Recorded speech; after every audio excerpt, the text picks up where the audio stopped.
Cinema സമരത്തെക്കുറിച്ച് ചർച്ച ചെയ്യാൻ cinema സംഘടനകളുടെ യോഗം ഇന്ന് നടക്കുന്നു. പ്രൊഡ്യൂസേഴ്സ് അസോസിയേഷനും ഫിലിം ചേംബറുമാണ് യോഗം ചേരുന്നത്. സർക്കാരുമായി ചർച്ച നടക്കാത്ത സാഹചര്യത്തിൽ സമരത്തിലേക്ക് നീങ്ങാനാണ് സംഘടനകളുടെ തീരുമാനം. തീയതി ഇന്ന് തീരുമാനിച്ചേക്കും. ലിഡിയ ജേക്കബ് വിവരങ്ങൾ നൽകും. ലിഡിയ, ഇന്നിപ്പോൾ യോഗം ചേരുമ്പോൾ എന്തൊക്കെ പ്രധാനപ്പെട്ട കാര്യങ്ങളിലാണ് ചർച്ചയുണ്ടാവുക? ഒരു സമരത്തിലേക്ക് കടക്കാനുള്ള അതിന്റെ തീയതി തീരുമാനിക്കാനുള്ള ഒരു യോഗമാണോ നടക്കുന്നത്?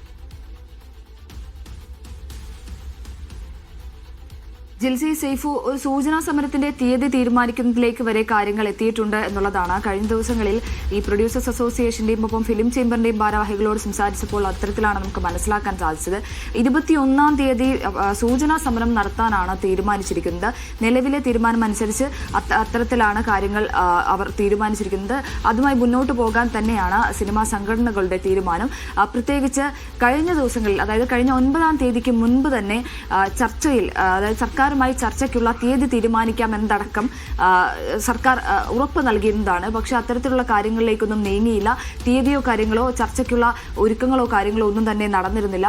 ആ ഒരു സാഹചര്യത്തിൽ സർക്കാരിൽ നിന്ന് വേണ്ടത്ര ഇൻട്രസ്റ്റ് ലഭിക്കാത്തൊരു സാഹചര്യത്തിലാണ് സിനിമാ സമരവുമായി തന്നെ മുന്നോട്ട് പോകാൻ ഫിലിം ചേംബർ അടക്കമുള്ള സിനിമാ സംഘടനകൾ തീരുമാനിച്ചിരിക്കുന്നത്. അതിൽ മറ്റ് സംഘടനകളുടെ അമ്മയുടെയും ഫെഫ്കയുടെയും അടക്കം പിന്തുണ കൂടി ഫിലിം ചേംബർ തേടുകയും ചെയ്യും. എന്തായാലും സിനിമാ സമരം, സൂചനാ സമരം എന്ന് പറയുന്നത് തന്നെ സിനിമാ മേഖല മുഴുവൻ സ്തംഭിപ്പിച്ചുകൊണ്ടുള്ള ഒരു സമരത്തിലേക്ക് ആണ് കടക്കുന്നത്. അതിൽ ഷൂട്ടിംഗ് അടക്കം നിർത്തിവെക്കും, തിയേറ്ററുകൾ അടച്ചിടുമെന്നാണ് അറിയാൻ സാധിക്കുന്നത്. ഏകദേശം കുറേ വർഷങ്ങളായി സിനിമാ സംഘടനകൾ ഉന്നയിക്കുന്ന ആവശ്യങ്ങൾക്ക് കൃത്യമായിട്ടുള്ള പരിഹാരം ലഭിച്ചിട്ടില്ല എന്നുള്ളതാണ്. ഇതിനു മുൻപ് മുഖ്യമന്ത്രിയുമായി അടക്കം ചർച്ചയും കാര്യങ്ങളും ഒക്കെ നടത്തിയിരുന്നു. അതിൽ കൃത്യമായി അനുകൂലമായ ഒരു തീരുമാനത്തിലേക്ക് എത്തിയിരുന്നില്ല. ആ ഒരു സാഹചര്യത്തിലാണ് വീണ്ടും ചർച്ചകൾ നടത്താമെന്നുള്ള ഇതിലേക്ക് സർക്കാർ നീങ്ങുന്നത്. പക്ഷേ